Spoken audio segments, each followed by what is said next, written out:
You know, I had the mask ready. I was going to do the whole what up thing, but, I can't. After watching this movie, I don't have the energy for movies anymore. I don't know why I expected a movie directed by a man literally named Michael Titties to be good, but here we are.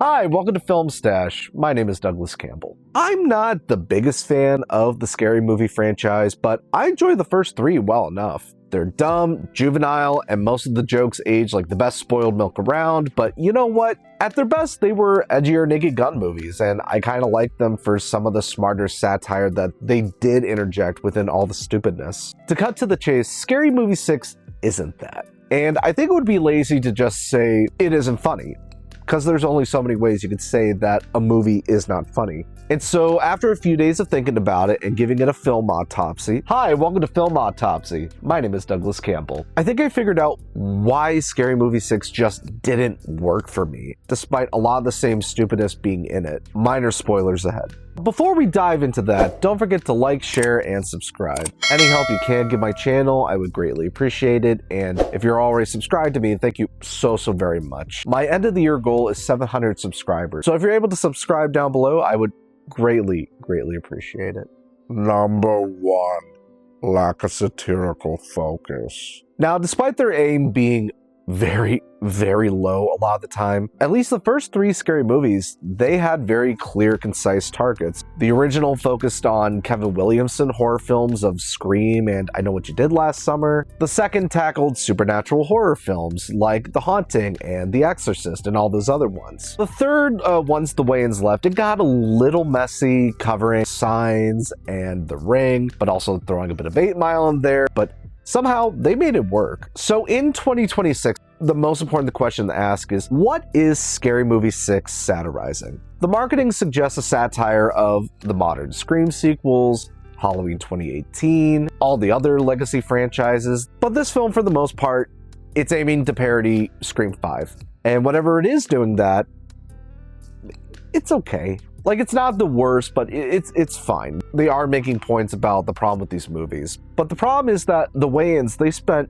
24 years away from the franchise. That's a long time. To put that into context, the last time they were involved, I was probably still eating crayons. That was so long ago. But whenever they did return, it seemed like their focus was on doing kind of a greatest hits of the first two Scary Movies, but also kind of a scattershot of everything they missed within the last 10 years. One minute, it's Scream 5. The next minute, it's Terrified. Then Long Legs, then The Substance, then Get Out, then K-pop Demon Hunters. There's even a bizarre Michael Jackson parody that's sort of acting as the Amistad joke from the first movie. At one point, I was expecting Shorty to walk into the back rooms. That's just how jumbled everything was here. Like, the result, it feels less like a parody and more like cinematic ADHD. Most of these references, they could be shuffled and reordered and just kind of placed like wherever in the film, and it wouldn't really have any consequences. It doesn't really move anything forward or comment on the wider genre of legacy horror that it seemed like they were trying to go with. They're just referencing things. And referencing something isn't a joke. Do you know what that reminds me of, actually? It reminds me of like the Friedberg and Seltzer era of parody movies, where the basis of the joke was, hey guys, remember this thing? Yeah? Cool, right? Like, it's crazy to think that the Wayans, they ended up just doing the shit that kind of brought down the downfall of parodies in the first place. And ironically, like, the strongest satire, it comes at the very end of the movie. The ghost face reveal of Anthony Anderson and Shaq and Ray and Shorty, it doubles as a commentary on both the direction of the Scary Movie franchise and how things kind of fell apart, but even just how ridiculous the later Screams got, and I thought that was fantastic. And the cherry on top of it was sort of the meta commentary on what these legacy franchises ultimately do. It doesn't really work, and so you burn the franchise to the ground to stick with the legacy characters to a future that doesn't seem very viable. It's a very brutal gag because that's essentially what they did with the new Scream movies. It was probably the most poignant satire that they've done the entire film. I just wish they had that energy for the rest of the movie. Number 2, waste of legacy.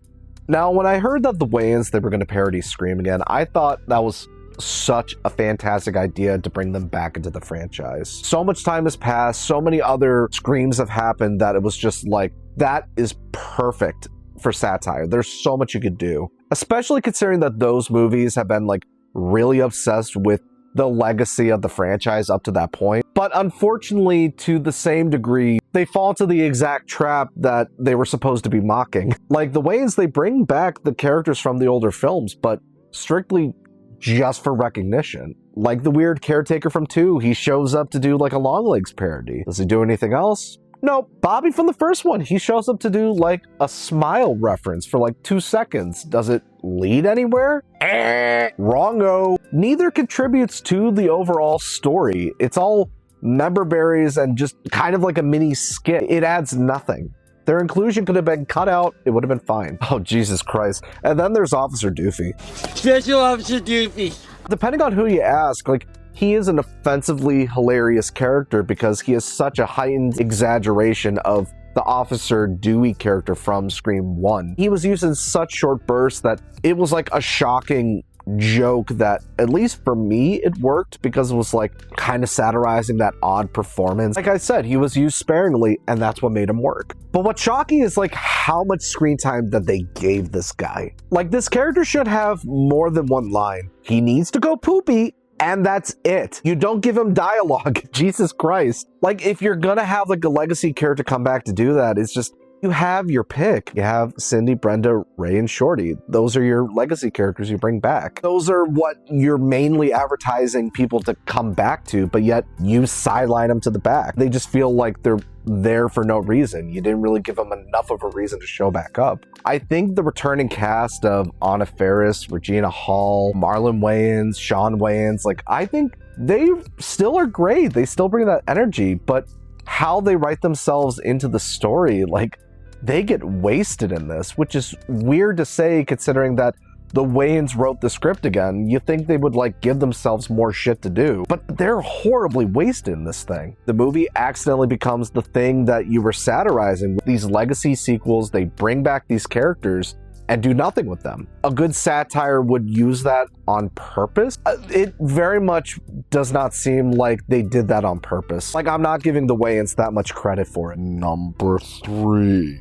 Aging comedic sensibility. Now, what the Wayans thrived on with their first couple scary movies, it was the shock value and what they could get away with within an R-rated medium. Now, for lack of a better term, there was like the love scene in Scary Movie 1. There was the Exorcist sequence at the beginning of 2.